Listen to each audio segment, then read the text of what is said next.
buttoned up. I'm very relaxed, as you can tell. I've been stretching.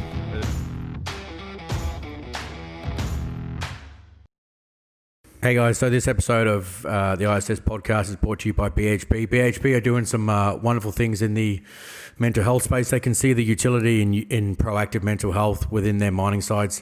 They've jumped on as a major sponsor for the podcast, so just a big shout out to them. Got a major sponsor for the podcast. Nailed it. So, hey, Olo, mate, glad to have you on, brother.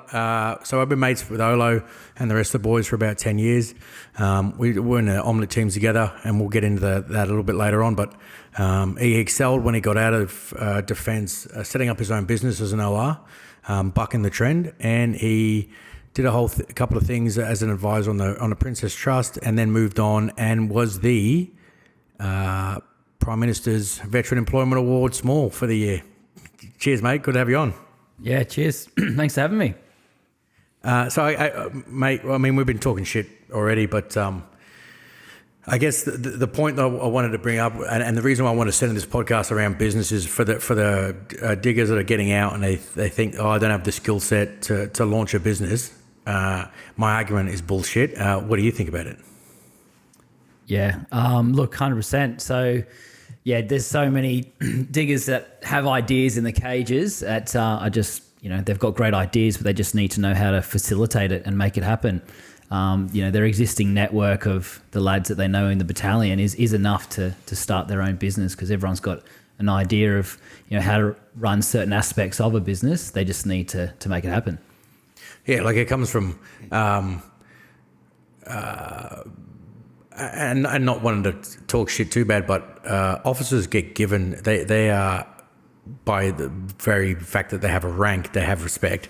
Whereas diggers and ORs, you have to earn your respect. Once you get to a Lance Corporal, people are like, I'm not listening to you. Behind the scenes, when you go on an OP and you're sitting up by yourself, isolated from everyone else, they're like, nah, fuck yeah, I'm not actually going to listen to you, mate.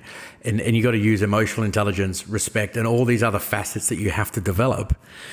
That carry over into business, I would imagine. Yeah, I think definitely. I think like ORs, like diggers, corporals, are so like we have a massive advantage when it comes to starting up a small business, because as a digger, we need to be able to do a number of roles. You have to work in the business to get it started, and then how to develop small teams. So working on the business, how to gel with a team, and it's not about just directing people. Okay, now do this, because you don't have that luxury when you are in a startup. You don't have the huge team to go, righto, do this, do that. I mean, a lot of the times it's you are the business. You're a one band operation, and it's comes later on when you have people who have earned your trust and your respect, and then the kind of individuals you want in your organisation, and that's when you get the luxury of delegating much further down the track. Is it kind of like, because it'd be fucked to try and figure out like scaling and actually like you've grown this puppy, it's your baby, and then you start to scale and you've got to step back and give it to somebody else and be like, trust them. Is that that's a pretty big hurdle? Or look, it is a hurdle, but like most small business owners, you get to a point where you are spent, when you can't put any more bandwidth into other projects, and it's going to go negative for you if you don't start getting other people in there to do the jobs, so that you can focus on what you're good at. I know my strengths and I know my weaknesses, and it's about finding people that are passionate about areas where you might not be as strong in, and bringing them into your organisation for sure. Yeah, I think we sort of figured that out with Swiss 8 along the lines as well, doing the grind and the admin stuff, or just doing stuff in general. No. Yeah, the thing is, like, when you start a business and you do every single role, like, you're doing your own admin, you're doing your bookkeeping, you're doing, how to set up your emails, how to set up websites, you need to know how to do a little bit about everything. And it is really essential, because when it comes to employing people or freelancers or contractors, they can't pull the wool over your eyes because you've already done the job. So it is a huge advantage when you are trying to bring other people in to grow your business. It's like I can easily call bullshit on that because I've done the job and I know what it takes. And now it's a matter of going, hey, do I need to outsource this, or is this something that we can continue doing? Yeah. Fuck, mate. I wouldn't know where you sort of begin with the whole first aid, and because what drew you to doing specifically first aid? Because a lot of dudes who go from shooters, a lot of dudes like Schultz, a couple of other boys, they went from shooters and went straight to do. A lot of guys transfer and be medics. You got out and went, you know what, I want to do first aid, emergency first aid, event stuff. It's got to be a particular sort of human being that wants to go down that path. Yeah, well, as you guys know, Howie, who's attached to our team. So when I was still in the battalion, I heard about, Howie, who was with a paramedic, and he's over in remote Papua New Guinea, and he's basically running his own, village and just supporting, this huge operation for this massive company, and you're out there in the sticks. And that appealed to me, being remote paramedic. And that's why I pursued, went to uni and did my degree. And also, hot tip, if you are looking to transition and you want to realize, a fast way of adapting to civvy life, go to uni, because if you can put up with uni students, you can pretty much put up with anybody. But yeah, look, did the degree was it always there. cracked up to me? Uni? I never went to uni, look, obviously. Yeah, look, uni. I'm really glad I went to uni, because I was able to transition over 3 years in Bathurst, so you can't get up to too much trouble out there.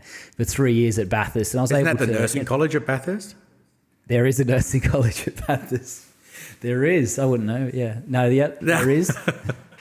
There's a few different faculties out there, but yeah, did the degree, and I started the business there just because an opportunity came up. So teaching at the uni, doing first aid, and I was also a peer tutor, and then I started doing event work in speedways and motocross and the high risk event work out there as I was still studying, and then an opportunity came up where they needed a supplier for a high-risk speedway event, and there was a few other veterans there from the British forces, so some of the paras there, some of the rifles, and I basically got a team together, like exactly what you do as a seco, and we ran for 14 hours this speedway, which was absolute anarchy.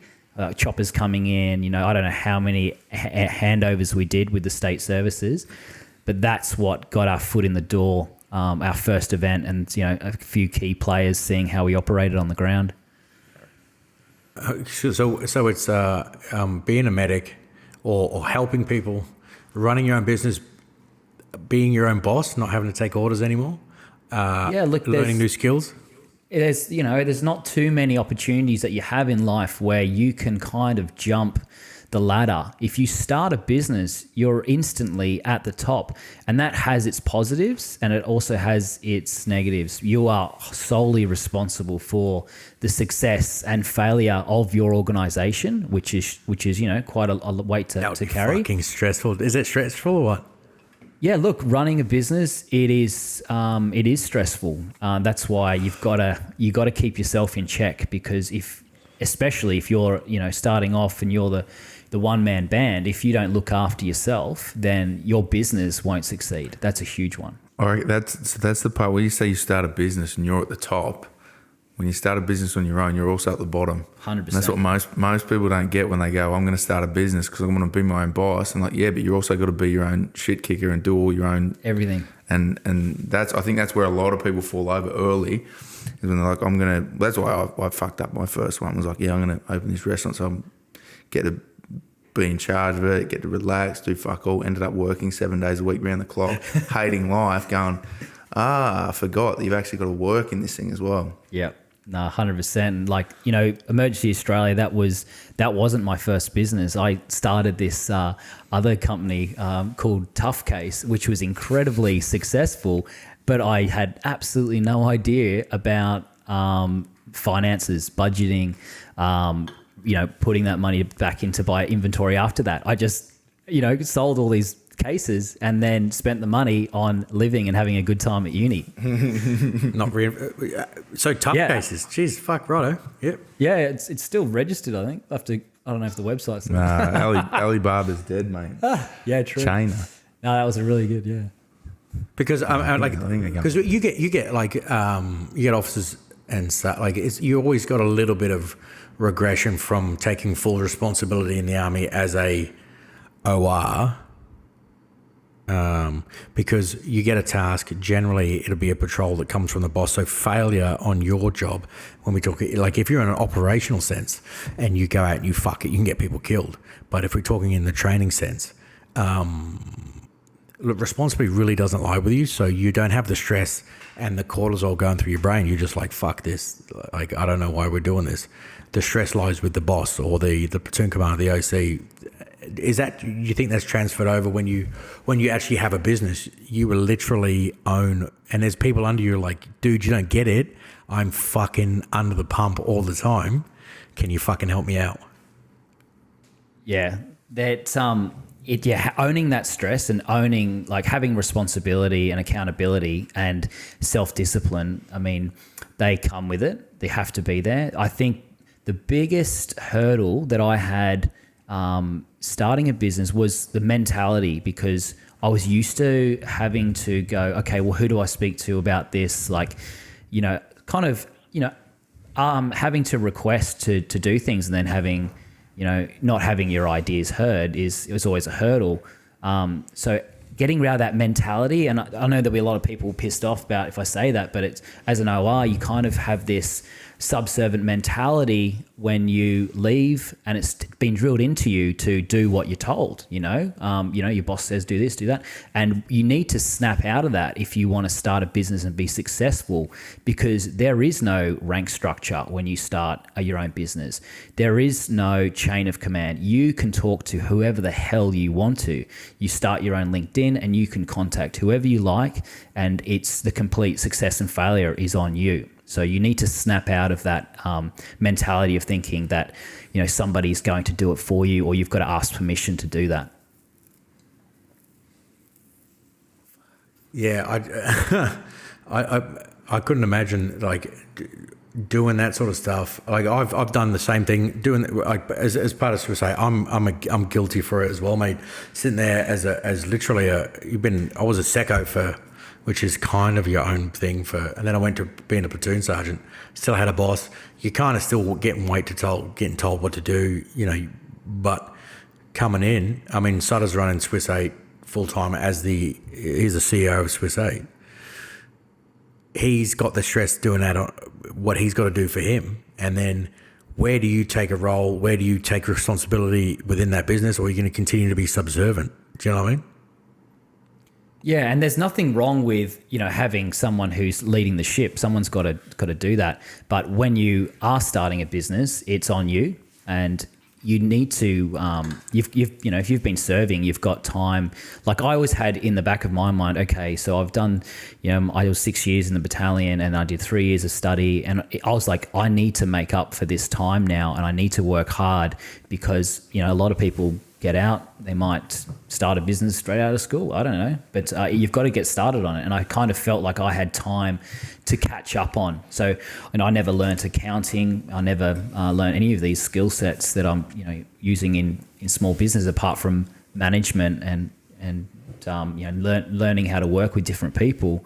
So I went out there and was focusing on self-development. I mean, I did my paramedic degree, but that's not what I needed for day-to-day business operations. I had to go out and find that information, podcasts, different books, and learn it, and then take action. And I think that's what is great with ORs, is you learn something and you just go and do it. And I think there's a huge issue with society of just learning information and then going, I know this, but you don't take action, and you're going to achieve two-fifths of fuck all if you don't go out there and take action. Did you go to uni with the intent to start a business? No, I did not. So I went to uni to make myself more competitive. So I was working as a remote paramedic before I got my degree. So I actually had a... Sorry, I'm laughing at Willie in the background. There's a dog running around chewing toys. Yeah, just in the studio, mate. I had a diploma and I was working in remote mining as a paramedic, and I wanted to get a gig over in Papua New Guinea, and it was getting more and more competitive. So I wanted to get the degree and then go back and work in the mines, and that was going to be me. Going to uni, that just kind of expanded my mind, and working for other people, I thought, hey, it's either now or never. Let's give it a shot. Good. And then working for other people. So mate. Princess Trust. So now, Harry, so you've done this. You all this actual experience, like lived experience. I don't know if we can talk about some things. Wait till Sutter gets back. There's some maybe mate. Just some little bombs we might be able to drop in a sec. But got a fridge in the studio, mate. are you drink? Is it coffee or just a? Yeah, it's Mercury hard coffee. Yeah. Is that kombucha? Yeah, It it's is. definitely got kombucha. Fermented apples. Dude, I think I've cracked the talking. I'm gonna segue the fuck out of this without a segue. I'm just gonna jump ship straight away. Let's hope. So there is a way of having an alcoholic probiotic drink. They've started to sell it, haven't they? Yeah, Haven't they started to market alcoholic alcoholic kombucha? Yeah, but so the studies. So when we talk about peer-reviewed double blinds, which is what everything that Swiss 8 puts out on there, and most of the things we put out on there, or all the things, are all double-blind peer-reviewed. Everything, whether that's in mice trials or human trials, most of them are in human trials. But the kombucha's not been done human. They haven't done human trials to see if it's got any actual positive results yet. They think it does because it's They think it does. Oh, mate, it's just been well marketed. Yeah. Because it popped up overnight, and it's like some dude left his fruit juice out for too long, left his tea in the bucket for too long, drank it, and he's like, oh, that's yummy. I'm going to sell it. 100%. And you just put a really shiny sticker on it. Marketing 101. We're going to have to bring Willie on in a minute. Get Yeah, it that's on, mate. good. Where's the segue, mate? Because there was zero segue in that. No, there was none at all. But look, so you took all this, mate, and without being super, because the boys are sitting there going like, "Fuck, there's no way." Like you speak to some of the boys, and they are like, especially the diggers in 1R at the moment. They are larrikins. They got a lot of emotional intelligence. They're fucking switched on dudes, and they sit there and they're like, I don't know when the crossover is, where they're like, nah, they're just a bunch of old cunts that set up a business, and we're like young, and where that factor is. But hopefully this gets to them. But you did a little things with the Princess Trust. Now it's not with Harry anymore, is it? Harry's obviously got kicked out of the royal family. Sorry, are you saying princess or princes? It's the princes, you know that, right? Yeah, The male. Princess Trust. Sorry, Yeah. might be the audio. I've got You're saying it's Princess got Trust. I've got a lisp on the audio. Yeah. So just to clarify that, Max, no, I've haven't done too much with the Princess Trust. I've just gone in as a mentor. So they've had a few workshops, and they've just asked me to come in as a mentor. I did consider doing some training with them, but I got too flat out at the School of Hard Knocks, starting your own small business training, and just and learnt that way. Yeah, so I didn't actually get any official accreditation with any business related qual. It was purely just Lived going experience, out there mate. and doing it, Exactly, and failing small and failing a lot and learning from it, and then just making it happen. Yeah. Keegan's just turned himself into a map. But while we're waiting for him to come back, what is the Princess Trust? I've had a quick look on their website. I don't think Harry's got anything to do with it anymore. He wasn't on there anymore. No, because he He's married too busy. American. He's too busy banging hot actresses. But what is it? So I think they just have they've got ideas where they go out there and they make positive impacts on the community, and they've got some funding where they're investing that into veterans, and basically for them to learn how to start their own businesses and the like. But yeah, it looks like they've been doing some positive things in that area. We're not ready to break the internet with Yeah, those. we might as well drop a little segue, mate. There is maybe in the pipeline in 3-4 weeks there'll be a actual veteran tech accelerator run by an RSL down here, which would scare most people off because they'll be like, oh, the RSL knows how to run a business. But this is a legit RSL club, and they're working with us, and we've built this tech accelerator. So I don't know when this will go live next week. I think, won't it, Keegan?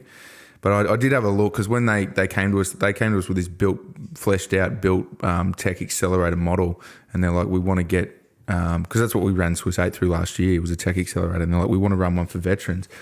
And they asked us to do some competitor analysis and stuff like that. And we had a look, and the only thing that I could see in Australia, I know there's a lot of these in the States, the only thing I'd see in Australia was the Prince's Trust. But all I could find on that was that's more like a one-day, I saw they did some one-day workshops or weekend workshops where they just teach you how to get your business off the ground, like lean canvassing and idea validation and stuff like that. But I don't know, that's why I was asking you what it was, because I didn't know if it went deep into the guts of setting up and structuring your business and how to try and fail your ideas. And they do some really cool workshops, but I do know they have like an official, like a Cert 4, I believe, in business. It looked like a great course, and I went to a couple of the workshops just to touch base and do a little bit of mentoring. There's a number of veterans there who are, who've got great ideas and they're moving forward with them. And there's a number of veterans out there who are really quite successful, and so they should be. It's but you just don't hear about them. That's the thing. You just, because they're just working hard at the grind, and they're just doing what they should. They're working hard and employing other veterans. You hear about them in 10 years, and that's why this is Founder. I'm not a big fan of their page, but they got some good quotes up every now and then. They're like, you hustle for 10 years to become an overnight success, because like you work in the background for 10 years grinding and doing all the shit work that most people fail because they don't actually want to do. And then when you get to the point where you've got all your structure and the bones of your business in place, and you're ready to pop and scale, and then you do, and everyone's like, oh fuck, he just killed it overnight. But yeah, well, just look at a photo from when I discharged to now, and you'll see that it's definitely not overnight. So how did you go? How long have you been going now? How long? Sorry, mate. 20 minutes. Oh, I was just saying, how long's Emergency Australia been going? I started in 2013. So 2013, we started teaching first aid. 2014, we started providing medical support for high-risk sport. And then 2015 became a registered training organisation. And from there, we've been grinding away. Is Longy getting you up to 1 hour to do some stuff up there for some certs? Yeah, so we touched base, and I said, yeah, mate, 100%. I'd be keen to get back to the battalion and give back, like train some of the lads up in some high-fidelity simulations with some of the cool mannequins that we've got now that basically blink, breathe, piss themselves, do all sorts of cool stuff. All the things that we wanted to use when we were in, but now they exist. So, yeah, bro, because it's got keen to get back up. It's got super strict with even bagging people. Like it is a reportable incident if you bag someone. You can't just like have a heavy night on the piss and then get the CFA who's stashed a couple of IV bags from a field trip to bag you. It is like, yeah, no, it's a high level incident. Definitely. So see it the next time. So CFAs do a course and they do it on a rubber mannequin like the old army ones, and then next time they do it, they're just after a contact. Their fucking blood pressure is 180, 210, and they're trying to find a vein on a dude who's got low blood pressure in the first place because he's bleeding out everywhere, mate. Well, do you remember so we're heading over, and I believe we're in Kuwait, and there was these Yank contractors running this super realistic, for the time, it was like mannequins where they're blinking, they're bleeding out, and we had to go into these screaming big rooms with smoke and screaming. And I mean, that was what really, I was like, holy shit, this is good training. And that's the kind of thing I wanted to bring into the business, especially now with, using different mannequins. But that, as a digger, like going into that kind of training, that was probably some of the best preparation I'd done for a deployment. And that should be, a weekly thing for people to be engaged in the services. Yeah, they fucking love it. And you see the boys, as soon as you put them on a CFA course, Combat First Aiders course, as soon as they get qualified, they come back and so much like they take ownership and responsibility, and it's not the content of the course. I think it's an intrinsic thing that happens within them, not only just helping people or being an asset with another facet of being a soldier, but it's just a really weird thing to watch and see how guys change after doing a CFA course. Yeah, man, it's a fucking weird A lot thing. of it is like, ignorance is bliss. I mean, I had bugger all medical training, when we deployed. And you just go, all right, well, I've got my tourniquet, I've got a bloody field aid dressing, sweet, that'll sort it out. And, the Brits can't even believe we don't carry morphine. We're like, oh, no, we don't need it. They're No, just scream for longer. You'll be fine. Oh, my God. You fucking would use it, mate. Yeah. But, look, there's once you know a few skills, you're like, wow, this is, a little bit, but then you realise how much you don't know. Because did you get to apply your little handy skills overseas as a medic? Me, so where are we? Who had the generator fishing experience? Was that your patrol base? Yeah, that was the other half of our patrol base. There's I like medical wise over there. No, I gave Howie a hand with just routine stuff, but no medical training. I had zero. But who was it? Who was it? The generator fishing was team. That was our team, and it was at a different patrol base. Yeah, with some current serving people. So, but and I don't think we could talk about that on record. But good generators if you want to buy them. You just don't fish for them. Yeah.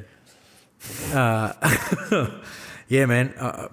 I think being able to use those skills as another skill set, I think it's definitely underused, especially in the army, mate. I think like we're still struggling to achieve one CFA per platoon, and really it should be a CFA per brick. SAS have a medic per patrol. The two command, I'm assuming, similar. One area or regular infantry battalions are struggling to field because they just can't get the positions, and it's a two-way range. You're going to go overseas. There's only two things you can guarantee: bullets go out and bullets come in, and we teach people shooting, and we just need to really start encapsulating and teaching people the first aid stuff. Yeah, there's heaps there's so much useful information out there now. It's come leaps and bounds, and so it should. So, since when we deployed to now, there's just so much good information out there, and it just needs to be implemented. And, the people who are coming up with the training plans, they need to be up to date with, the latest clinical based practice, whatever's informing it with evidence. We go, this is working, let's implement it, and let's not wait another 10 years until we implement this, information. By then it's outdated. So a lot of the time it's, and that's something that is good with, running a business, is you have a good idea and you can implement it. You don't have to wait 10 years for it to come around. Not bogged down with bureaucracy. You're flexible. 100%, and that's something which is exciting. You have an idea, and you can go and make it happen. But in the battalion, things take a lot longer. Yeah, sorry, mate. Oh no, there's almost no segue in this one, mate. So if you've got something that's actually relevant to the conversation, you go first. Never. But I want to know, why has no one in Australia developed a business for bagging people up with hangovers? They have. So where? Yeah, it's actually there. It started off in Vegas, where they had that worked. Then they started doing it in Western Sydney, and then someone had a bad reaction to one of the magic bags with B vitamins and stuff, and then they shut them down. Right. So you probably can't do it again, because that was one of the ideas that I will never execute, but I would love to see someone, this accelerator that we're part of, I want to see some medic or CFA get out of the army and go, I'm going to start a business bagging up the boys. One, just with hangovers. Two, with vitamin D, vitamin C, whatever it's going to be, because I would use it. Yeah, see, we people do that intravenous binge stuff. Drinking. People do that intravenous everything, intravenous vitamin D, intravenous. Oh, it's out there, 100%. You can everything, get it. mate.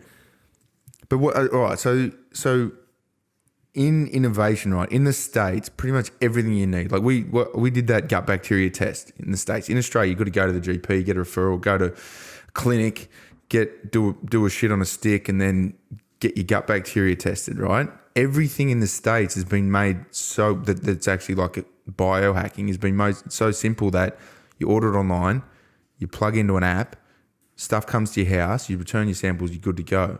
And that the crossover should be the same with vitamins. IV vitamins should be something that someone rocks up and just goes, give me $100, you're good. not I got to go to the GP, I got to get a referral to go and see a whatever, I don't know. So is it super loose in America for bagging an IV? Like, what are the laws in Australia around bagging people legally? I feel like the law, I mean, I'm talking at my ass a little bit, but I feel like the laws in America are, if it's a good business idea and you get investors, then you kind of bypass most laws. Like, that's how Uber kind of got a start. Then, it's just the dog again. That's how all the good ones get a start. They're like, is this legal yet? No, but that's not because it's bad. That's because no one's figured out a way around the law yet, and then they just figure out a way. But like I literally last week sent a poo sample in a test tube in the mail back to California because no one in Australia is doing it. That doesn't make sense. Yeah, like and I would argue the efficacy of any bacteria that survives getting stuck on a plane because it's not the bacteria that needs to be alive, it's the DNA of the bacteria. Oh, they're testing DNA, so it doesn't matter if it's dead. Because I left it in my room for 2 weeks before I sent it off. Oh, so now, now you're in the... Well, where are you sleeping tonight, Ola? Say again? Where are you sleeping tonight, mate? Yeah, Jesus. No, but I think, mate, I don't know. You might be a little bit too by the book, mate. Well, I know you well enough to know you're not, but there's got to be some way around getting a business legalised to bag people up with vitamins. Look, there is, and like, you can go and make it happen, but then if you're in it for, the money, then you could, definitely go out and do that. But it comes down to ethics of why you're doing it. Like if it's for people who are hungover, it's like, okay, well, I'm in this for the wrong reasons, I wouldn't do that.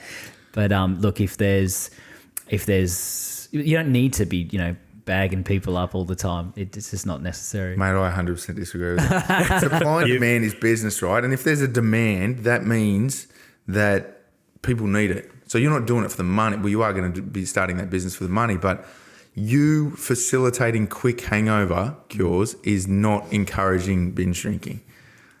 I think it does, to be honest. Well, I mean, that's like saying if you're selling... Say again? They're going to do it anyway, right? They're going to do it anyway. That's exactly like saying that you should never sell aloe vera cream because it's encouraging people getting sunburns. Yeah, I think that's it. That's very true.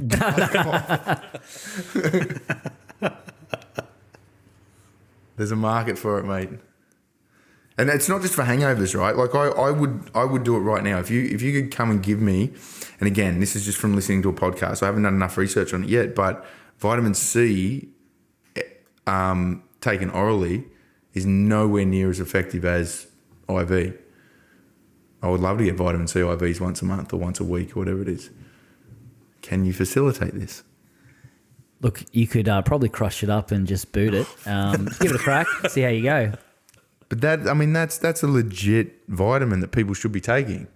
Vitamin C and D. And So if you could get it, I reckon it'll happen, mate. IV. I reckon it'll Wow. blow up. I reckon it'll fucking blow up in there Australia. you go. All the diggers out there that are thinking, I want to get into business and I want to go through this sick tech accelerator that's about to start up, you can have that one. But there is, like, when you say like there's so many like business ideas that float around the cages, and you're sitting in there, everyone's got an idea. I mean, I remember people talking about, magnetic weights and stuff back in early or mid 2000s, and just everyone's got an idea, but they just need to facilitate it. They just need to action it.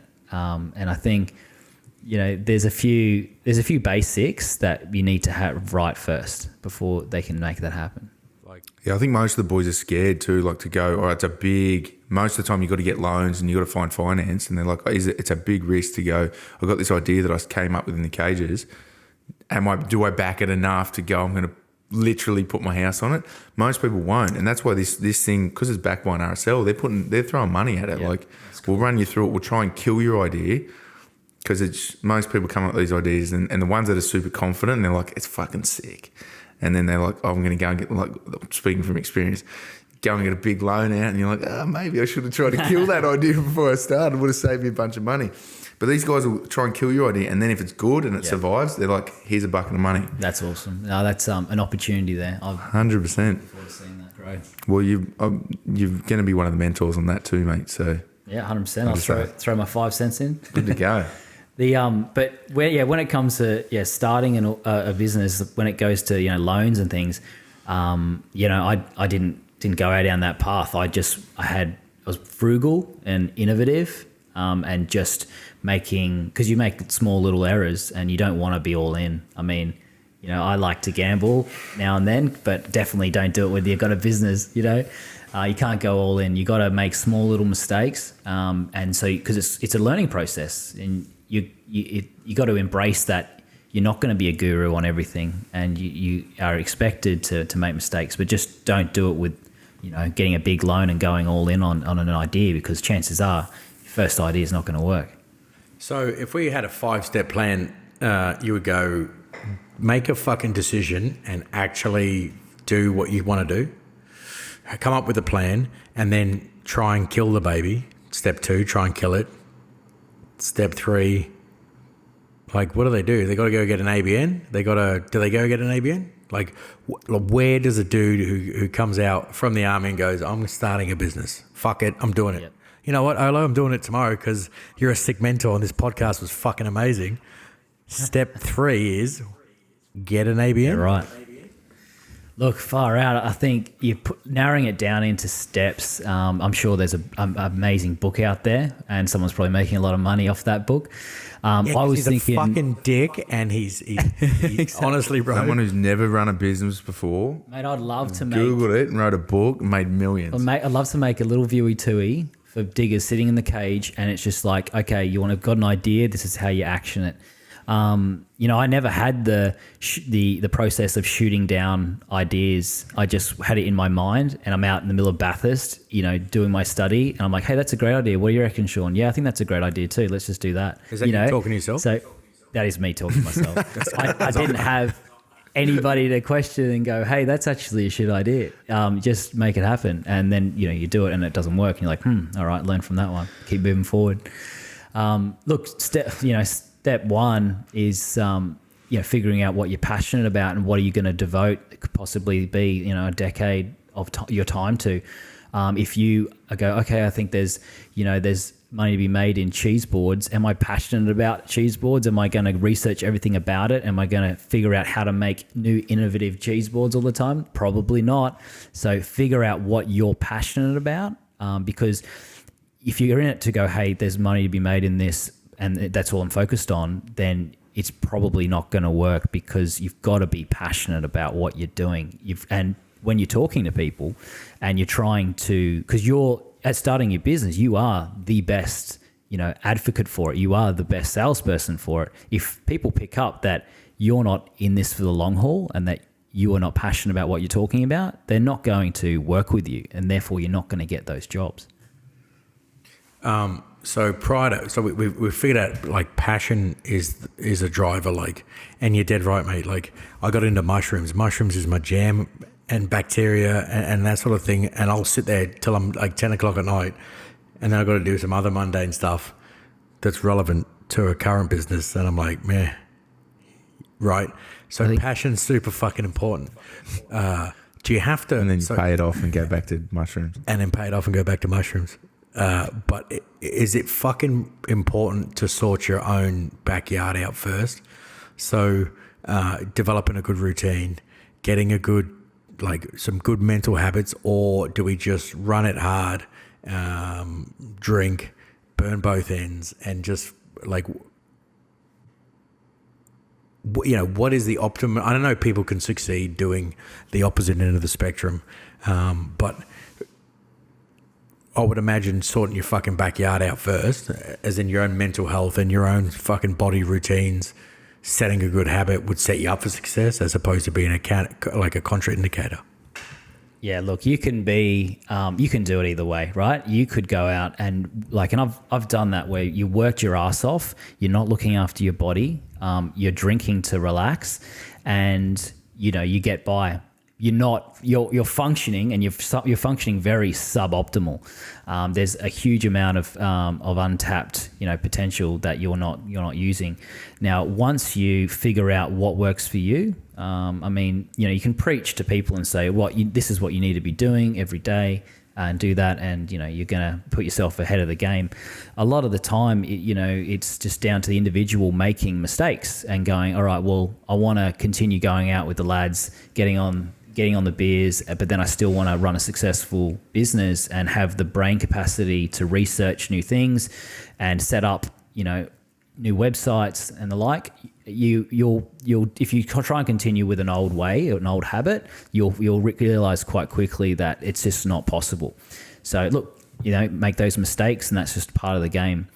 If you wanted to, and you're a smarter person than me, and you can have someone tell you this is what you need to do to look after yourself and make it happen, then yeah, there are definitely things you can do on a daily basis that's going to put you ahead of the game. But, mate, because I look at fucking all the advice coming out of and there's some people that, so sometimes they just strike it lucky and they just nail an idea at the right time, and they're not overnight. They're overnight, I don't know, they honestly strike it lucky. But most of the advice is sleep 4 hours a night,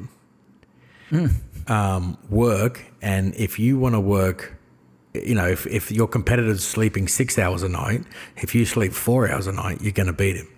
And this, just drive yourself into the ground, fuck your relationships, fuck your body, fuck your health, just get in, do it. And what is the product at the end of that? And what are some of the things you did to why are you doing it? That's why you got to look at it and go, all right, so why am I beating myself to death to start this business? Why are you doing it? Why don't you just go and get a job, and then you can do your job and go home and not have to think about it, and then go turn up again, get your income, and do that. I chose to start a business because there was something I was passionate about, and I could see I could make a difference. So that gives me meaningful employment. But you've got to figure out why you're doing this. I mean, if you want to go out there and be run the best business in this certain area, and that is your goal, and that is what everything else will be sacrificed for it. But you've got to realize: are you doing a business because you want a good lifestyle? Are you creating? You want to create meaningful jobs for other people, and so that you can go and go on holidays when you feel like you want to go on holiday, things like that. So you've got to realize why you're in it to start off with before you pick out how hard you're going to work.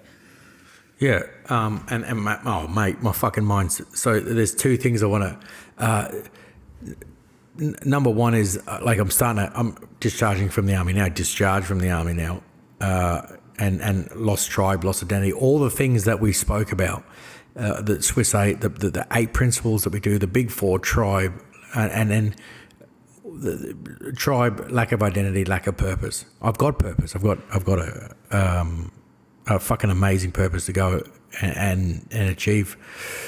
When we talk about lack of tribe and all these sort of things that we sit down at, how long did it take you from your point when you discharged from the army to setting up where you are now? And what were some of the things that you did, the sort of biohacks that would have helped you above some of your competitors? Yeah, no worries. So biohacks and looking after your body.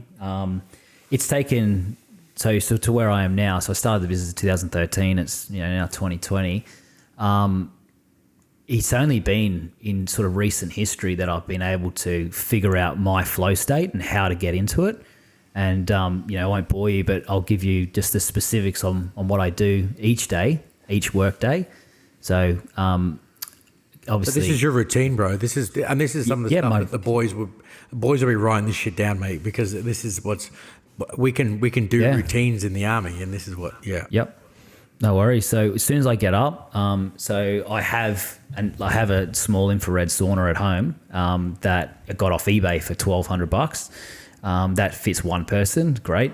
So as soon as I get up in the morning, I straight away turn that on, and then I get on the treadmill and I run for 15 minutes, pretty fast rate for 15 minutes. Get off the treadmill, jump in the sauna. From there, I will do meditation in the sauna for 15 minutes of meditation, and then you start really heating up, and that's when the sweat kicks in, and I stay in there for another 15. So I do 30 minutes in the sauna.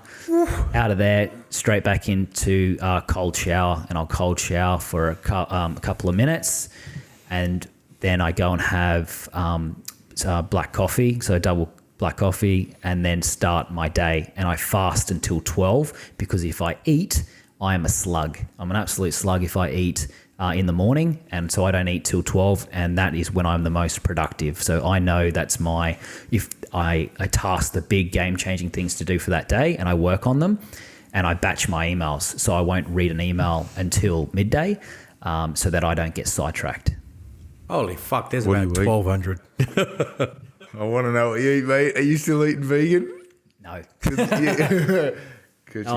And to be honest, I eat everything. So I get to midday and I'll, have a wrap or, big sandwich, whatever. But then, when it gets to nighttime, not drinking at all. All right. So I'm not drinking at all at the moment. And that's a game changer for my energy levels, and the ability your cognition is through the roof when you're not drinking. So Yeah, dude, that's I'm something back that now. I would highly Is that just dry July? No, I think it's might be a bit longer. Hey, maybe a week. No, longer. but did you start it for dry July? Yeah, I did. Yeah, just to test it and see how it worked on me, and it works really well. So people need like a trigger, eh? Like it's better. That's why I used to look at it going, why are people doing dry July? Like it's a stupid gimmick, but it's not. It's like you need a milestone to crack you into a big habit change, and it's either becoming a full blown alcoholic where you look in the mirror and you're like, I'm disgusted, or the 1st of July. It seems like a better time to start not drinking. Yep. No, whatever gives you that opportunity to give it a crack and feel how you go doing. But yeah, that's the daily routine. But look, if the lads haven't tried, getting into meditation and that yet, they really should, because your focus and your attention and being present, it's just that is a game changer. And if you're having a stressful day, which you will, if you're starting your own organisation, you've always got you've always got that tool in your back pocket, which is no matter how hectic your day's going to be, you can, how to meditate. You can get into that state where you separate yourself from that stress, and you can come back. Yeah, man, to it's a the level fucking where you warrior. go again. Like, this has been a common thread, man. It is the warrior monk, and like we've all been overseas, we've all been in the shit together, we've all fucking run it in. What's annoying, and we spoke about this on our very first podcast, was instead of being cowboys and running off what Hollywood thinks, because we know Hollywood fucks movies, and they especially fuck army movies, and why is it that you can canoe someone in the head, you can't then go back and actually get into in a space where you can breathe and get back into your mind frame? And we've lost that spirituality. Fuck, that's even a terrible word for it. So without using any of the colloquial bullshit that's hijacked yoga through the days, like, okay, guys, so I just need you to be present in the moment. That turns dudes off, right?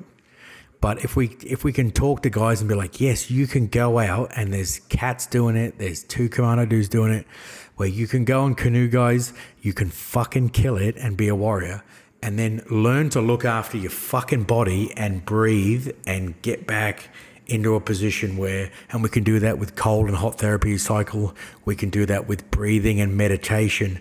And when we talk about meditation, it's mindfulness in the present moment, where we just focus on our breathing, and that is it. And you trying to ram that down through diggers' heads, you're like, you might as well be mum saying, don't drink and drive, or don't fucking, and you're like, cunts, please just fucking listen for one thing. Go and be a killer. But on the other hand, learn to bring yourself back down and like, yeah, that was a And when you leave, you need to understand, like, if you're thinking, oh, well, this is what I used to do and this is who I was, but you became the person that you needed to become to do well at your job and thrive in that environment. And then you need to, bookshelf that, take the positives from it, and move forward and become the new person to thrive in your new environment. The tricky part is when people remain in their old ways and they think that, by doing their time, that's, their heyday, and they sit back and go, well, this is what I did, and I can sit back and and just chill now. That's not acceptable, and that's not acceptable at all. So you need to thrive in your new environment, and you need to just adapt and overcome and figure out the new tools to make it happen. Mate, I'm telling you, I was building IKEA furniture. I swore to God I was never going to buy another fucking flat pack again. And the desk that this whole rig is sitting on, I was like, oh, that's got 4 legs and a white top. Like, that's going to come in 4 pieces. Sick. That'll take me 13 seconds to build. It took, and by the instructions, which are bullshit, by the way, and it's not IKEA, I'm sorry. It's not IKEA. It was some other brand. It took an hour by the instructions. It was 2 hours by me building it. And the first thing I did when I started to lose my mind was I stopped breathing, mate. First thing I noticed, I was like, I wanted to throw it through a window. And I was like, what are you doing wrong right now? I was like, I'm not breathing, mate. I'm holding my breath. Same thing when I'm sitting in traffic. The first thing that's happening when I'm getting frustrated and angry is I'm holding my breath, mate. And we do it in the army now with combat breathing. And having that by stimulating the vagus nerve and actually bringing ourselves back down. That's the breathing is the one way that we can actually stimulate externally the vagus nerve and our parasympathetic nervous system. And mate, that was a fucking perfect example, mate. We do that with the speedway and the motocross, because it's a unique situation where you sit there and you see someone completely axe themselves, like go through a barrier, bikes in half. There's 2 people, people screaming, and as you're responding in your little buggies and stuff, it's you take a few deep breaths and you're putting your gloves on, and then that's you're calming yourself down that way for sure. Deep breathing, that's just, it should be common sense now. If you need to prepare yourself for a stressful situation, then you got to be taking those deep breaths, oxygenating yourself, and then making it happen. Like, I'm not talking about, and so there's been a couple of arguments with some dudes that have been on the high end of stress. And they're like, don't tell me how to fucking breathe, because I fucking know how to do that. Like, I'm not talking if you're sitting on the end of the Brooklyn Bridge and you want to jump off. Like, okay, mate, you just have to breathe through it. Like, it'll be fine. We're talking about actually proactive, learning these tools beforehand, and moderate stress and moderate sort of, it's not me. I'm emotionally removed from the situation. Being a medic, hopefully remove myself and going through those steps. And I think, like, a lot of times we see now in media, it's like, hey, reduce stress this, reduce stress that. But you need to remember, like, stress, if you don't have stress, you're not going to get out of bed. Like, there's certain aspects of it that are very useful. There's definitely stress when it comes to, all right, if you are starting a business, all right, I've got stress that if I don't get this money coming in, then there's more money going out than coming in. This is not gonna work. So that kind of stress is very useful. And if you don't have a level of stress and you're too rancho relaxo, and you're a Zen junkie, and you just want to live van life, you're not going to achieve anything. Yeah, this is something, a conversation I had with my psych last week. Was there's actually a name. I don't know if Keegan's got Jamie skills to bring this up, because I don't even know what to Google, mate. But just listen to what he's got skills. He's got super Google skills. So there's a curve that it's like a bell curve of anxiety to where you're going from waking up, getting stoned, hugging trees, loving life, but getting nothing done because you're a sloth, to slight anxiety, which is like, I'm actually getting shit done, to like, then there's a peak where you're like, that is where I need to sit. That is like optimal anxiety for where I'm going to get heaps of shit done.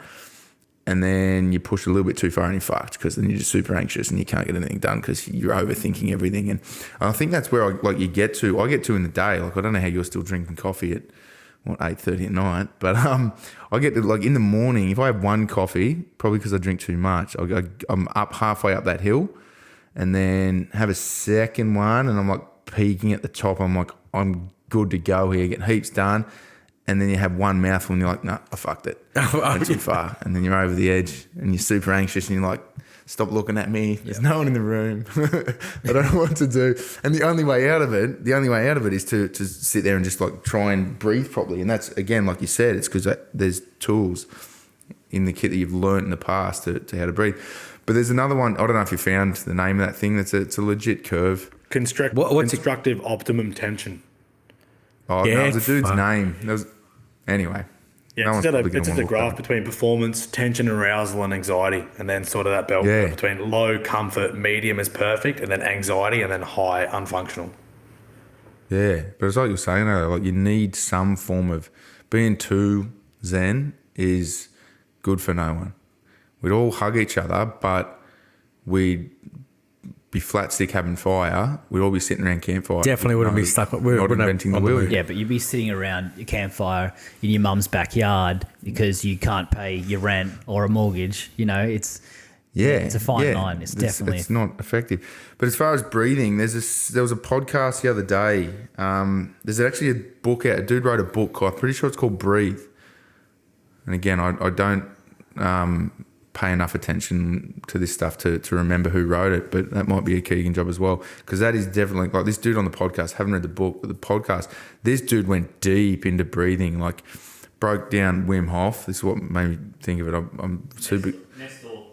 Nestor or something. Oh, there's a ghost in the house throwing names at us.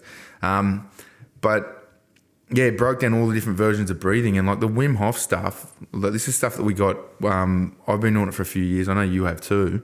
You can breathe yourself to the point where it's freezing cold and you feel warm, and like that. It's called Tumo. I think is it Tumo, Keegan, and it was like that was the original version where like Tibetan monks sitting in caves freezing their dicks off, started breathing.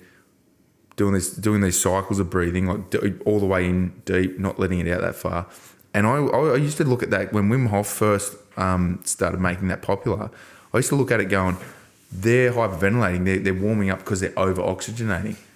But this dude on the podcast the other day was like, nah, you restrict the amount of carbon dioxide you let out. That's what warms you up. Being able to breathe, placebo is one thing, but being able to breathe yourself in the snow to being warm is fucking hectic. James Nestor. Is that what you got, Keegan? Yeah, and then the Tumo thing as well from the meditation is the monks that originally did it. Yeah. I mean, there is a lot of people who've been hitting us up this week after, because Heston's been doing.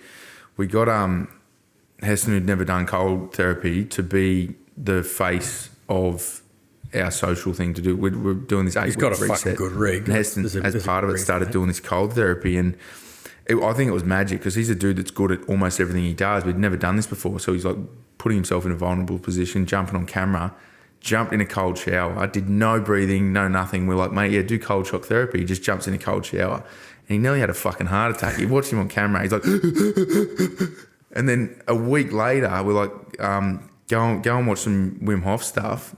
Practice these breathing cycles, jump in the car, and it was a marked improvement. Like you could see, he was still a bit out of breath, but it just turned the hot water up a bit. Yeah, yeah. The camera never panned to the taps. But what's your experience with Wim Hof and ice therapy? Well, my experience with that, the breathing techniques. Don't do it in a sauna because you'll wake up with a sore head and your missus yelling at you. Oh, wasn't that what?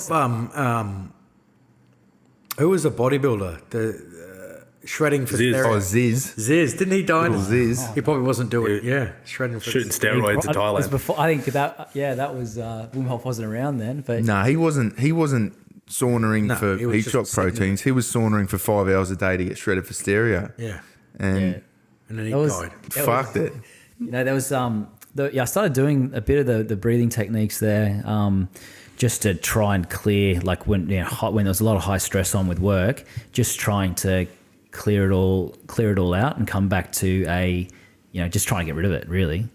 So I was actually doing it while doing exercise, going for walks and the like, and yeah.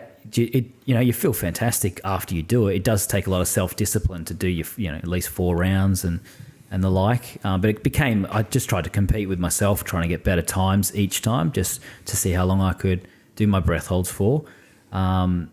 Yeah, it works, and especially if you're in periods of high stress and you're wondering how do I get rid of that stress without hitting the booze, you should give that kind of stuff a go and just see how you feel afterwards. Just have the self-discipline to commit to it for a little bit. See, and this is the fucked up thing is that you can go to the gym and look fit and healthy by smashing yourself in the gym. You can do macro counting. You can do calorie in, calorie out deficit, all this sort of shit, and look healthy. Be the unhealthiest person on the planet. And we've sort of hijacked the word health. Health come from who was that super famous dude that said let food be? So it was misquoted, but the quote is, "Let thy food be thy medicine, and thy medicine be thy food." And it was an old Greek philosopher. He got misquoted. Regardless, he said health is defined by your ability to live long as long as you can, as old as you can, as unaided and as healthy. So you should quit smoking. We're all going to die someday. Yeah, mate, but I'm going to be healthy till I'm 80 and you're going to be healthy till you're 50.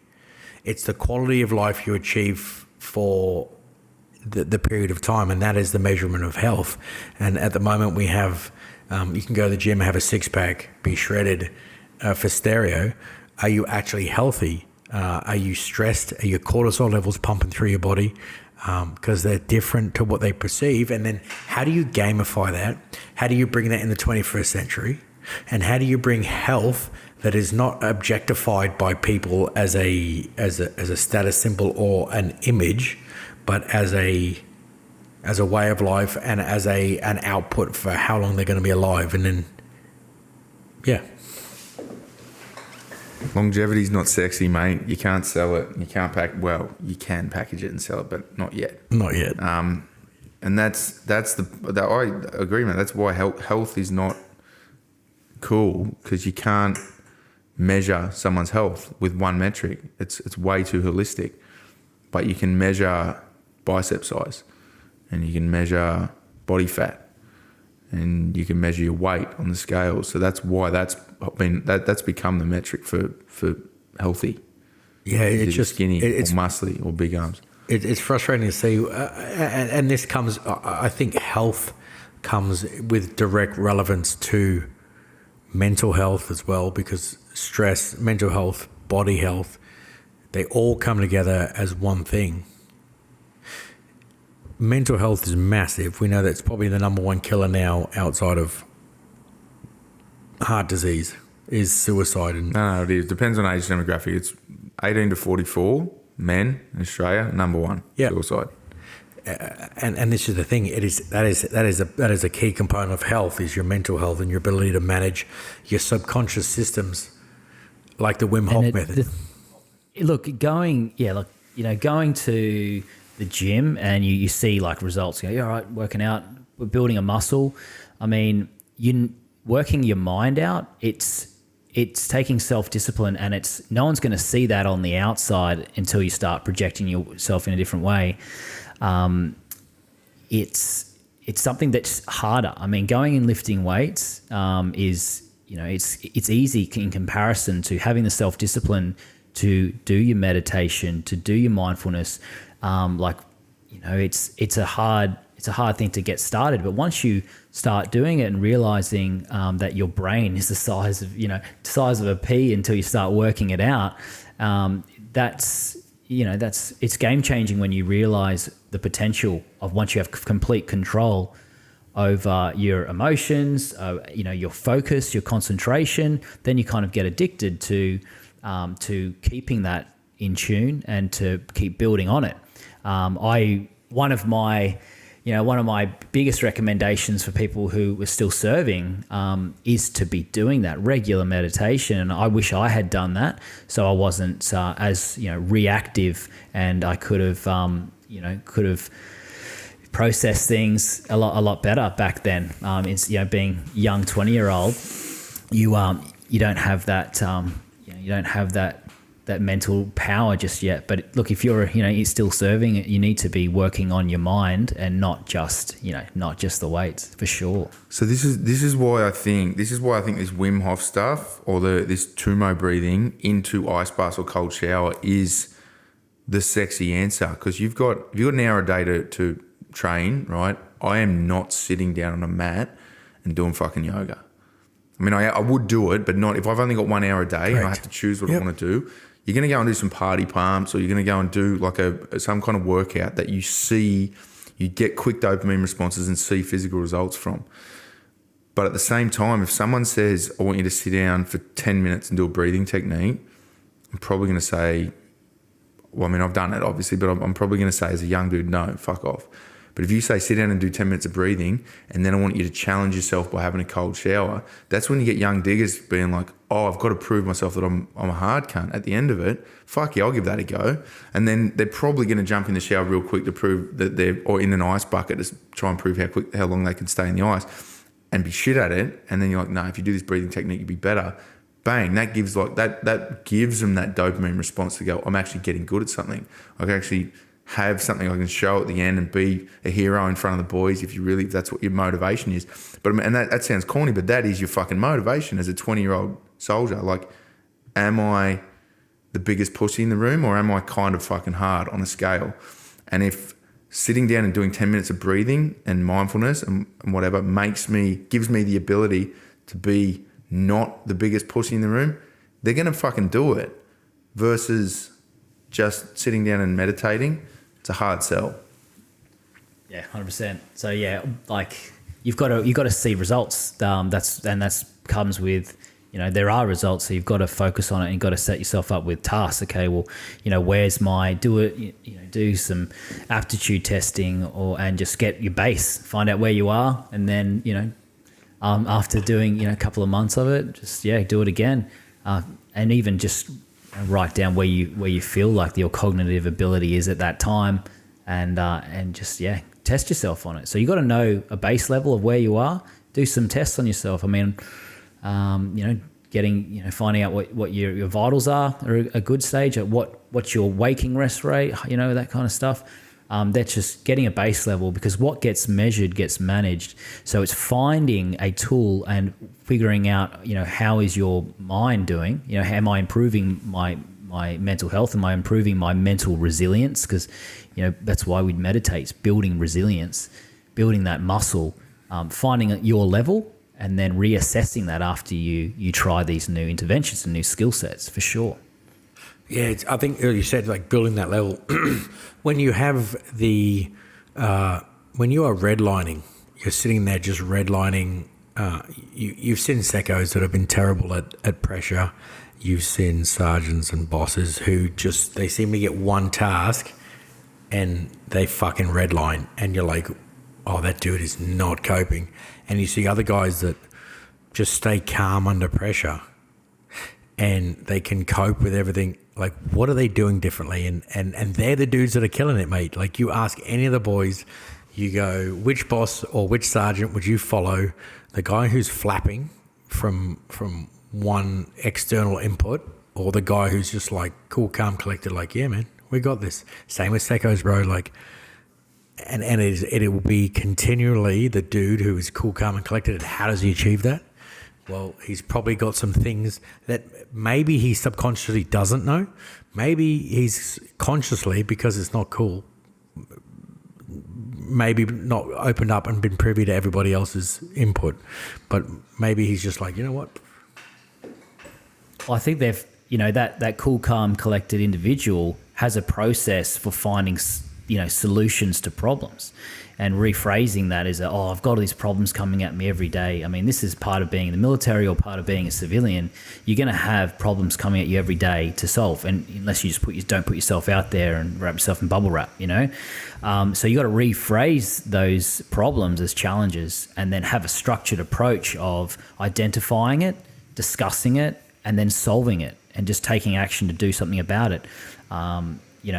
I think it's also a bit of a generational thing when it comes to, when aggression is, rewarded. When we, the first, I think about the, the secos and the sergeants, that, you know, we served under at the time, and it's kind of, oh yeah, no, they're a really good soldier because they're super angry. Like that's just not. That's a cultural thing that's changed now, I think, to a certain extent, because that only gets you so far, and that's kind of a front to cover up a lot of their the skills that they're lacking. Yeah. They just blow up. You know, oh yeah, he's just blowing up. You know, that's an outdated model of World War One, mate. You needed a digger who was going to get angry real quick for about 100 meters because he's going over the trenches and then he's fucking dead. Yep. You don't need him anymore after that. You don't need him to be able to zen back down and come back to being peaceful and do what they're told, or be a normal person. So let's just praise the dudes who get real angry real quick and run really fast. Yeah, right, mate. We know that model doesn't work. Let's face it, like the model for training soldiers and the end product really hasn't changed. we give them different skill sets. That just means we give them different training on different things. But the object was like you have a civilian, you turn them into an object to the end of it. And no point in that training, at no point in all the weapons training, in all the pack marches, the physical training, is there a point where they teach you to deal with stress, to manage multiple, like they just like, you fucking do it, and then they just assess you like, oh yeah, he panicked, he's dog shit. You're like, well, no shit, he's 17 years old, he has no concept. You've taught him how to fire a weapon, you've taught him how to kill people, you haven't taught him how to manage stress at all.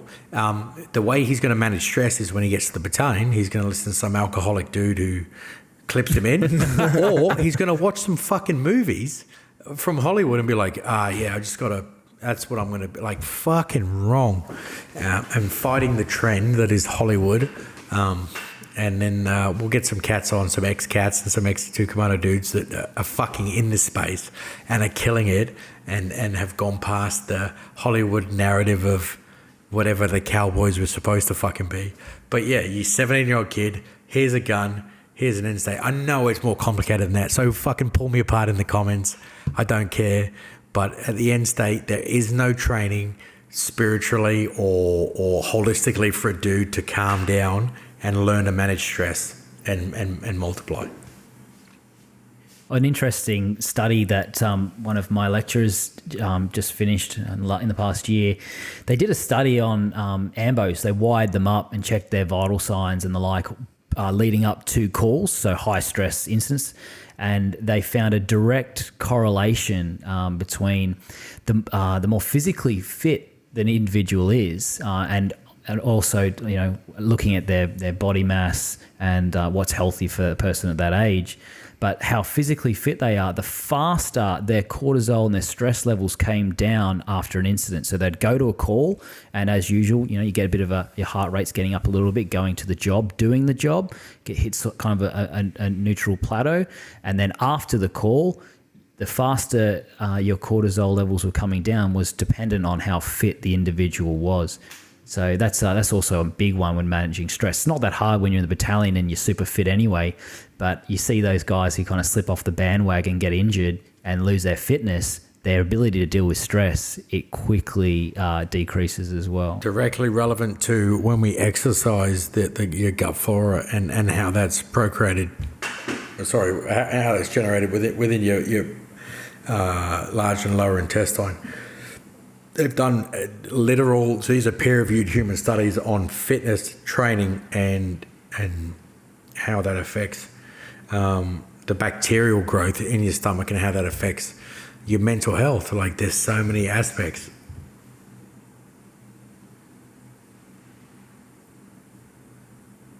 Yes. So you're fading in and out, mate, when you're going back and forward from the mic. Perfect. Good to go. Gonna have to wrap it up, mate. Willie's getting bloody anxious. Oh, righto, mate. No. Glad to have you on, mate.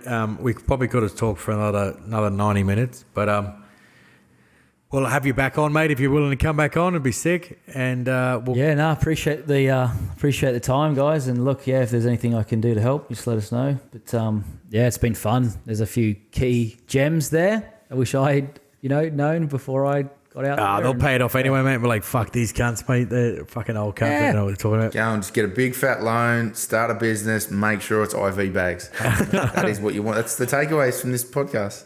So that was Sean O'Loughlin, and he emergency first aid Australia.